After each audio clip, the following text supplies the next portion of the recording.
One of your colleagues did say that there's been the agitations about Biafra in the southeast region.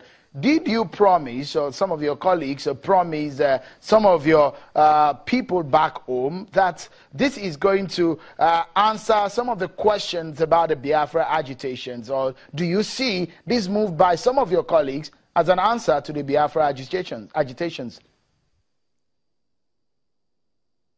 Well, it helps. It helps. When you know you're a part of a country and you're a part of a people that really cares about you, it will help with the agitation. Let me give you, for instance, many of the things we are talking about. The Southeast region has the lowest number of states in Nigeria. The Southeast region has the lowest number of local governments in Nigeria. The Southeast region also has the lowest number of course, when you talk about ministers as well, going by Section 147, subsection 3 of the 1999 Constitution, where the president has to nominate a member from each state. And so, coupled with these issues we're having with non-functionality or lack of federal presence in the Southeast, these agitations have taken place. You remember last year, say May 30th, in my own constituency in Idemili North, more precisely, over 50 people were killed from the same agitations by the Biafran sit at home. And that was why this year on May 30th, I had to move a motion to say that the Nigerian military should take it easy and security outfits, even in the face of provocation, that we should use minimum force. The agitations are real. People want somebody in the center they can really trust and who can speak on behalf of the Southeasterners and as well have the real federal presence in the Southeast. The agitation is not just because we want to have, or they say there was a country, we want to have our own country or something like that. I think the real agitation is that we need to be part of this country called Nigeria, where development is also taking place as also in other parts of the country. So Honorable Chidoka, does it for you, it does sound like some form of coincidence. It's the same week that there is this sit-at-home order by some groups in the Southeast, and the same week that this bill came up on the House, on the floor of the House of Representatives.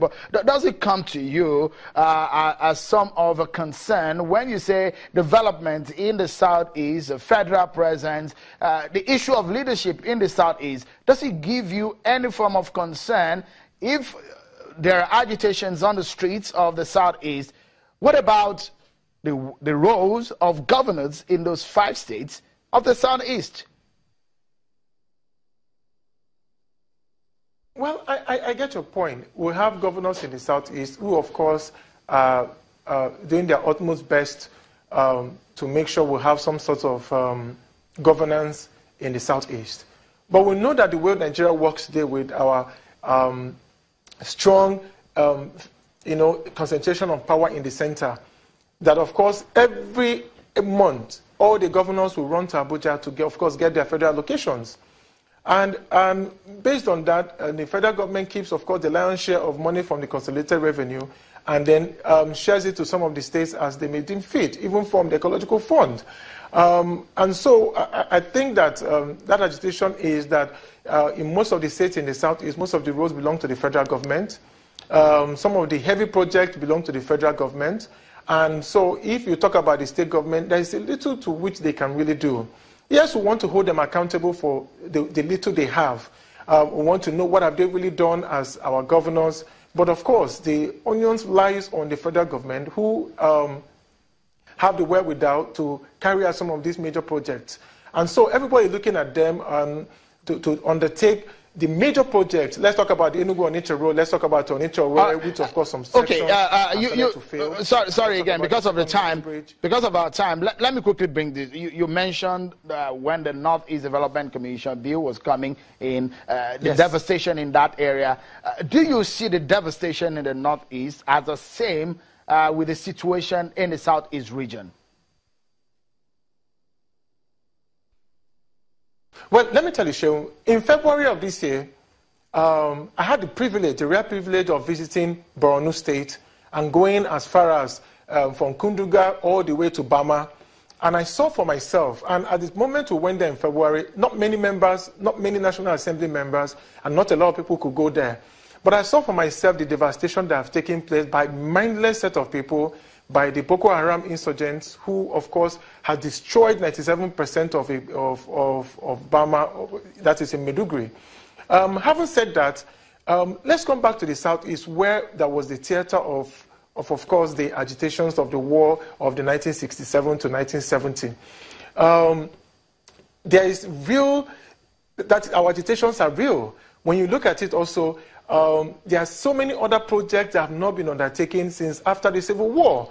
For example, the Niger Bridge you're talking about was built in 1963. And of course, the vehicular movement in 1963 is not the same in 2017.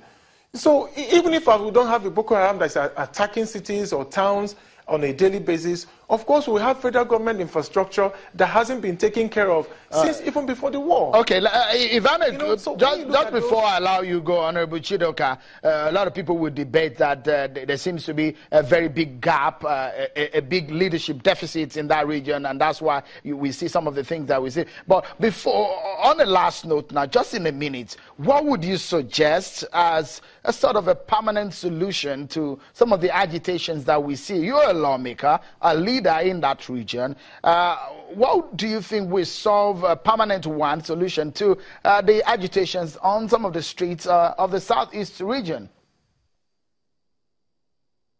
Well, so many people have called for restructuring, but I can tell you is to address the real, clear, and present issues we're having in the southeast and some other parts of the country. Those issues have to be resolved. When we resolve such issues, then every other thing will follow suit.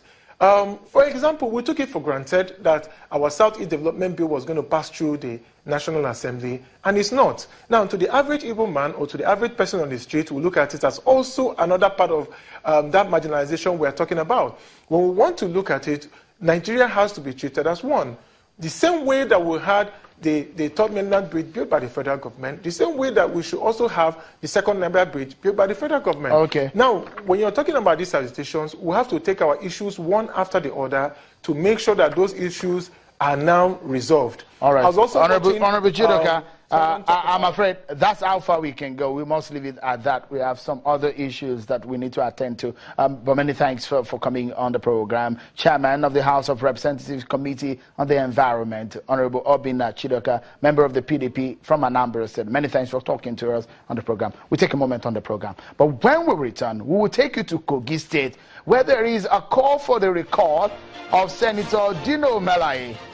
A lot of political crises in that state. Join us again.